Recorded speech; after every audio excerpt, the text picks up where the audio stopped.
Greetings, PsychU community. Rachel Self here from the Otsuka Neuroscience Medical Affairs team, and I'm joined by Dr. Jill Harkavy-Friedman, the Vice President of Research at the American Foundation for Suicide Prevention.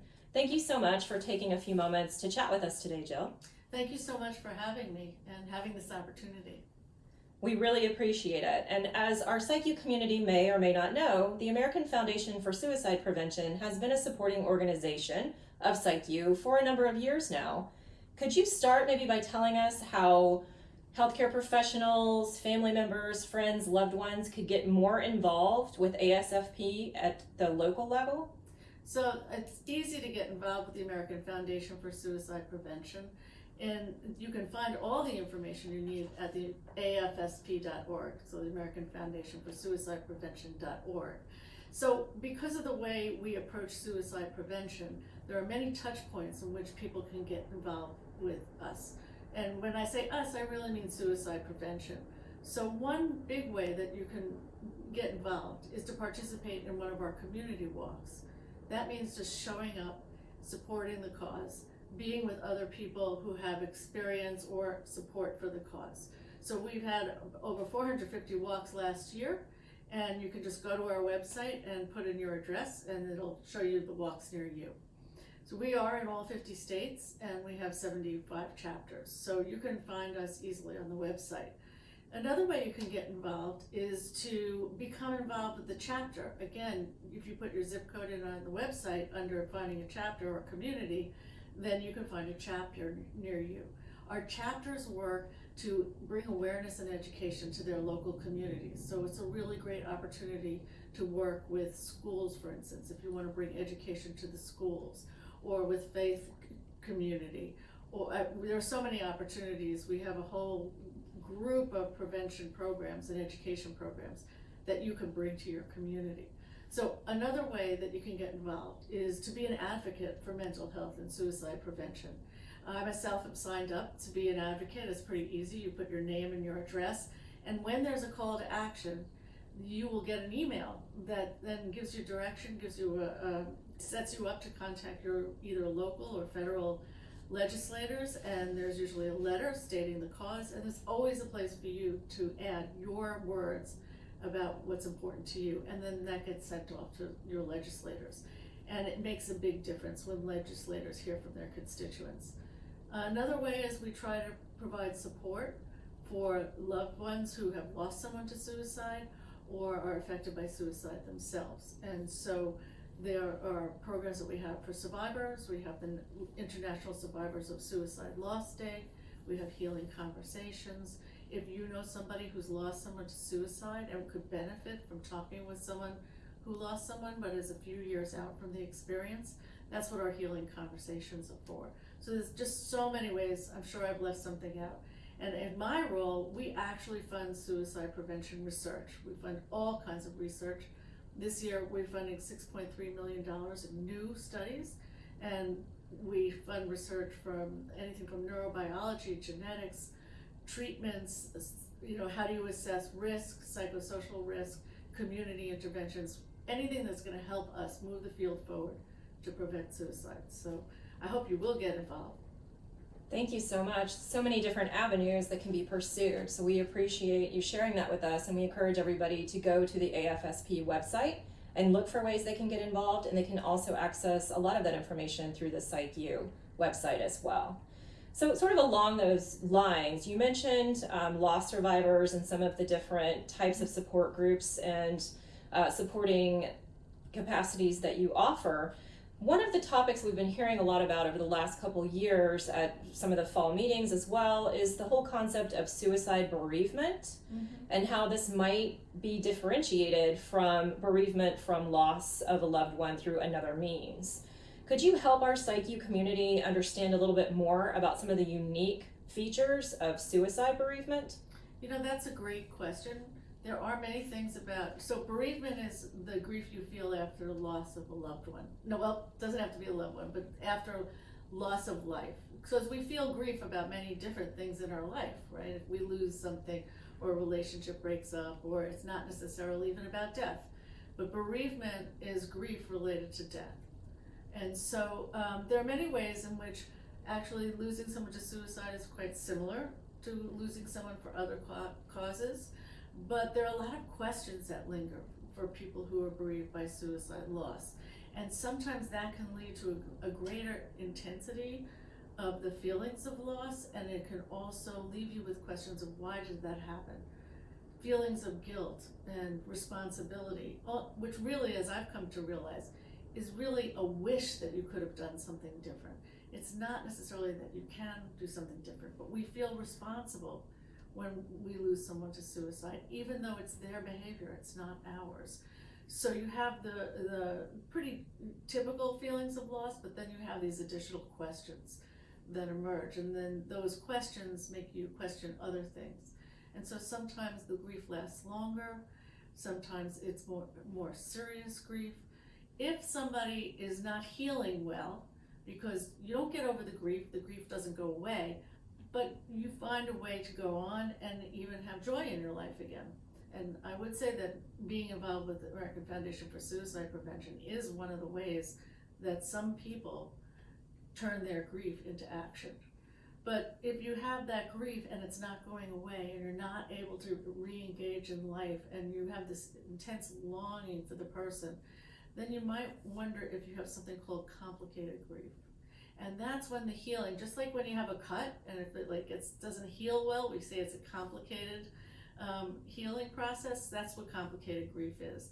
And there's a really excellent treatment that can help people with complicated grief. And we funded research to look specifically among people who are survivors of suicide loss. And it's called complicated grief treatment, and you can look it up. Great, thank you so much. And you were talking a little bit about some of the research that you all fund, and I know we were lucky enough to have you participate in our National Suicide Forum last year, along with some other very crucial members for the suicidality space, including some representation from the American Association of Suicidology, David Jobes, the creator of the CAMS model, or the Collaborative Assessment for Measurement of Suicide, Suicidal Ideation, Henry Ford, Centerstone, some of the key players who are involved in a lot of this research, as well as others. There are lots of different really important, wonderful groups out there. I'm going to ask you a really hard question now. With all this in mind, in an ideal future, all of these different people are approaching things maybe from a little bit of a different perspective, but how would you see the different groups that are trying to get at reducing suicide rates working together, uniting forces to really help make an impact on reducing the loss of individuals to suicide? Well, we have to work together. We are all in this. We all are working towards the same goal of suicide prevention. We come to it in different ways. And so that's actually a strength for this community, to bring these different organizations together, to communicate and increase awareness about suicide and the fact that we now have things we can do to help prevent suicide. And if we take each of our areas of expertise and talent and work together, then we have the possibility of reducing the rate of suicide.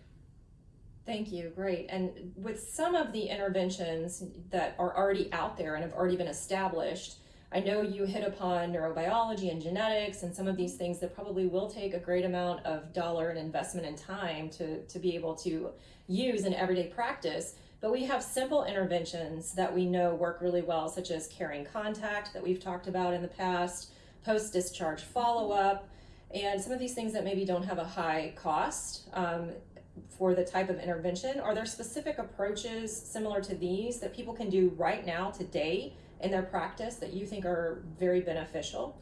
Yes. Now, one of the great things is that not long ago, we really didn't have any interventions that were evidence-based. So we've learned a lot in a short period of time. And so first of all, the most important thing we know about suicide is one thing that helps is connecting with the person. And we have to keep in mind that that person may not feel connected. So there may be a little bit extra effort to connect with them. So one of the ways that we can do that is through providing continuity of care. That when someone comes and let's say they go to the emergency room and they're seen for suicidal ideation or behavior, then just giving them a piece of paper and sending them off is not enough. We actually have now things like the safety plan, which is a tool we can give them we don't give them because it's their plan, it's not our plan, but we help them to devise their own plan of things that they can do if they feel themselves heading towards a crisis again, so that they can even prevent that suicidal crisis from happening. So safety planning is something that can be done. And another thing is what you mentioned, the caring contacts. So in my mind, that's called follow-up. It's like you came to us for a problem, and you matter that you came to us, and we want to know how you're doing. And we also gave you a recommendation for follow-up treatment, and we hope you will do that. So that's what caring contacts is. It's really about following up with people after they've reached out for help, and in encouraging and motivating them to continue on the path to recovery. Those are a couple of small things that we can do that make a big difference. Thank you. Finally, I'm going to ask you about some recent statistics that have been released, and this is all part of the CDC's announcements that we've been hearing about the last year or two, where they've compiled the data between 1999 and 2016, and unfortunately we know that suicide rates have been increasing in the US by about 41%, and among some of the areas that have been the hardest hit are some of the rural areas within the US. We've seen this geographical disparity throughout history, not only in the US, but in other parts of the world. Some of the more rural areas do seem to be a little bit more impacted. Can you help us understand, from your perspective, why that might be, and what are some things we could do to provide more support for people in rural areas if that's what's needed? So what we've been finding is that the rate of suicide has gone up across the board. And suicide is a complex. There are many factors that come together to lead someone to actually try to take their life. And so when we think about it, there's not one reason, and so therefore I'm not going to have a simple explanation. But I can say a few things about what we know about suicide and how that might fit in rural areas. Because we know that there are certain factors or risk factors like being isolated, having access to lethal means, alcohol and substance use, lack of resources, lack of access to mental health care. So these are all things, when you have a lot of space separating people, these factors are highlighted for people. So when they might have reached out, it's harder for them to reach out. Or when the community might have reached out to them, it's a little bit harder for them to reach out. It's hard for help to get there. So if someone is in a crisis, we know that if someone can get there in time, that can help to prevent a suicide. But when you're, an hour or two away from care, then you don't have that same access to care. So there are factors that make it a little bit more difficult and a little more stressful for taking care of your mental health. There's also, I want to say something about the rate. So the rate is higher in rural areas because in part there are fewer people. So the number of suicides is actually higher in urban areas just because there are more people. And so there's less fluctuation in the rate by small numbers of changes. But when suicide hits a small community, like in a rural area, the impact is huge. And so that affects the whole community. And we know exposure to suicide can also increase the risk for suicide for those around. So it's complex, but there are many factors that can lead us to understand why rates may be higher in rural areas than in urban areas. Thank you so much for your thoughts on that. I'd like to ask you a little bit more of a challenging question, I think, as well. We hear so much now about changes to the medical field and just our world in general now that we're in the digital age. And you hear about all of these different, digital health techniques and tools. How do you see some of these digital advances impacting the suicidality field of research and maybe helping for some of the rural areas that you were just talking about? Do you see a lot of benefit for digital tools? It's a great opportunity to use technology in preventing suicide and in facilitating one taking care of their own mental health. So there are a variety of apps, like you mentioned. Some of those apps are just to help us maintain a sense of well-being, to be mindful, to relax, to reduce stress. Those are all important things for mental health. There are also apps to help you sleep, to help you eat well. Those kinds of basics are also very important for maintaining mental health. But we also have the opportunity for things like telemental health. so that those people in the rural areas can have access to mental health care when they wouldn't have access before the online help were available. We've also funded several studies that have looked at digitalized, for instance, cognitive behavior therapy for suicide prevention. And those kinds of interventions, if accessed, really can make a difference for someone. So you have the tools, it's about picking the tools that's right for each person, but then it's always up to the person to use what's available to them to maintain their health. That's true for physical health and it's true for mental health. So it's a great opportunity, and we need to encourage people to use those tools and to really focus on maintaining their mental health. Yeah, and it sounds like maybe even just from more of a holistic approach, all the different aspects that impact our mental health as well. Some of the apps that you were talking about. Absolutely, mental health is health. Exactly. And there's no, there's no line between mental health and physical health. And so we need to do both to feel well. That's a wonderful point. Thank you. So one final question, because I'm sure our PsychU community would love to hear, what are some of the things that are on the horizon at the American Foundation for Suicide Prevention that you are the most excited about, that you really want to share and get people looking into the future so they can be more active? Yeah, so I want to say the future is now, and that we've set a bold goal of reducing the rate of suicide 20% by 2025. And at first we thought we were going to target high-risk groups. Well, if we just reach out to the high-risk groups, then we can reduce the rate of suicide. But it became clear that we didn't know where those groups were. So for instance, middle-aged and elderly men are a high-risk group. Obviously not all middle-aged and elderly men are at risk, but that age group has the highest rate of suicide. So we reviewed the literature and we set up a dynamic model. And what we figured out is if there are 4 areas that if we engage in suicide prevention efforts in those areas, we can meet the 20% by 2025. And those 4 areas are places where we can reach people. So the first is large healthcare systems, primary care and behavioral health. And one of the ways to engage that community is through zero suicide. 83% of people see their primary care physician at least once a year. That's a touch point. The second is emergency departments, because we know that 39% of people who die by suicide were seen in an emergency department shortly before that. So if we train up the emergency department and include things like safety planning and caring contacts, we can reduce the rate of suicide. The third area is firearm owners.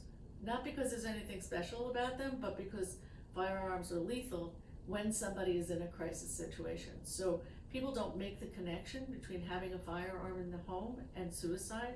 If we can educate people about suicide, how it works, risk factors and warning signs, and any kind of lethal means, it's not unique to firearms, but any kind of lethal means in the home, if we can help people identify when somebody may be at risk and then limit that access, preferably by taking the lethal means out of the home, but if not, at least making it inaccessible at a time of crisis, because sometimes suicide can be very impulsive.